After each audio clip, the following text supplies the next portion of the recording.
you go. With your wife, when you go to the back already now, we're gonna do it once. Well, there'll be another, Bag, you just put it in there. yeah, you can put it in the next container. That's not going to be a big deal. Or you can put it in a second container. I mean, we'll have more than one container in the room, so that, you know, it's convenient for you. Not going to be just one container. Are the drums ID dated and ID'd so that we know when those things have been processed and we get feedback on it? How do we know it's been taken care of? How do you know the drum's been taken care of? I don't know. That's a question we'll have to work on. What do you guys have? Cancel code blue radiology. Cancel code blue. I don't know if it has to be dated. I'm not aware of that in the regulation, but it's in a controlled area. I mean, it's real specific. It's not like anybody and everybody's going to be up in that unit and moving that drum. So That's a good question too. So then the person that, such as me, I would be responsible to put the, you just said you have to put some kind of a chemical in the base container to put everything in as you go. During your shift, you do it after your shift, as your shift is you're gonna have your buddy outside your room where the category A is, so that you'll have someone helping you. The main part is the primary container in the room is what you'll be worrying about, and then you'll have someone to help you do the rest. Okay? Anything else? Lots of good questions. Yes.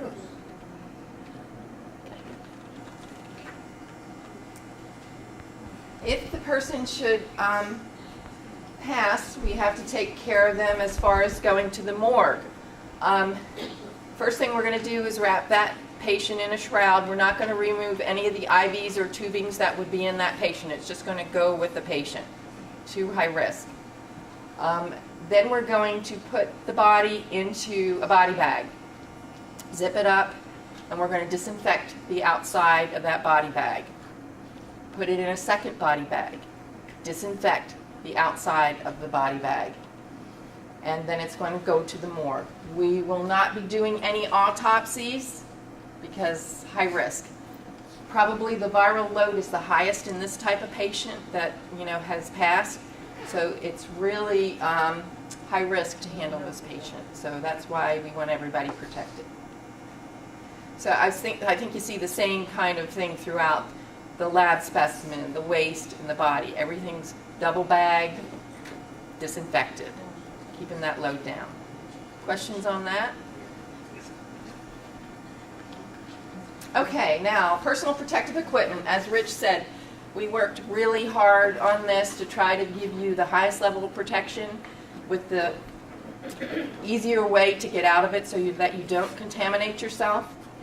So we will be wearing nitrile gloves, an impervious gown. We have waders or boot leg coverings for you. We're using actually a capper. It's called a capper, which is the same thing as a papper, only it's contained, and a shroud that goes over that. And the reason that you're wearing the papper is if there should be a chance that we do something, aerosol generating procedure, you don't have to go out and put on an N95 or get the papper. You're already set to go. There's no chance for you to have any problems with a high risk in that situation. You will be wearing paper scrubs, so you won't be wearing your own clothes. You'll be changing into paper scrubs before you put your PPE on. And we're asking for dedicated rubber shoes, like the Crocs that have no holes in them are what the biocontainment unit in Nebraska uses. And they can be disinfected fairly easily with the bleach. So that's what we're asking from you. When you're using your PPE, you want to make sure when you go in the room, everything is where it needs to be. You don't want to have to adjust it. You don't want to ever be in a situation where you could compromise the PPE. So your buddy's going to help you get in it and going to check you and make sure that everything's okay before you step in that room. You want to perform hand hygiene when you go in that room. We're thinking about protecting ourselves. We also have to remember to protect the patient so that we don't give them any germs. So you're going to do hand hygiene with your gloves on, you know, in the appropriate times when you're taking care of that patient. You want to avoid touching your eyes, your nose, and your face with your gloved hand. And That's why the reason we have that shroud is it's pretty impossible for you to get to your eyes, your nose, and your mouth with that on. The healthcare workers that have been infected, they don't know exactly what was breached, but that could have been one of them, where they accidentally touched that area. Taking off your PPE, anything that's visibly soiled, we're going to wipe with a disinfectant wipe. In Africa, they spray them down with the chlorine. It's kind of hard to do in a confined space. I mean, then you have OSHA limits of vapor from the bleach, so, you know, we had to compromise, and this is what the CDC suggests. You want to do your hand hygiene or clean your gloves, and what we're doing is a disinfectant wipe between taking off each piece of PPE. You could also use the hand rub, but we're going to use the bleach wipes. You don't want to touch any soiled areas and then touch your face or your skin. So it's real important that you're doing this slowly. Your buddy's going to help you so that you don't make a movement that you shouldn't. We're going to put everything in the biomedical waste, and the last thing when you get done, you're going to wash your hands. If you do everything right and take that off and you don't wash your hands, you could contaminate yourself. So very important, the last step. Questions on that? With the washing the hands, is it going to be at a sink where we don't touch any of the handles, or is it going to be like? No, I think in the ante room it's got its handles.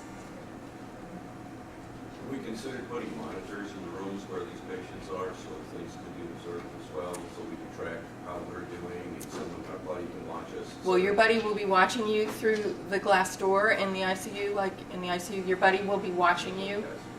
So someone will be observing you, and all your movements need to be carefully thought out.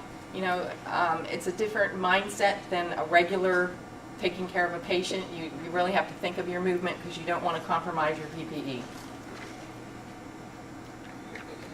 So we need to be trained in our equipment, and so that's what the rest of the class is going to be on. It's very important that you understand the sequence is written out, and I think you might have handouts on that, or maybe not. Thank you. No. So we've thought out every little process to make sure it's down there. Your buddy will be reading it to you as you go along when you're donning or doffing, so there's no chance of you forgetting anything because it'll be there. It'll be posted on the wall, and the buddy will be reading it to you. So hopefully you can get all your questions answered today. Anything else that I can answer for you from the transmission side? Can we supply our own rubber shoes you're talking about, or is that going to be part of it? No, you will be obtaining those, and I think they'll be reimbursing you for, you know, the cost. But, you know, everybody has a different size foot, so we would prefer that, you know, you buy them. Look at your own shoes. Did I say that right? Yeah. I recommend the slip-on type with the, you said like the sock. Like the Well, it Crocs has a without the strap. holes on the top, Yeah, of course. the ones with the vent on the sides. Right. They're like rubber, so we can wipe them down without a chlorine bleach. And you'd want the strap on the back because you don't want to, You want to be able to, right. right. Yeah, secure it.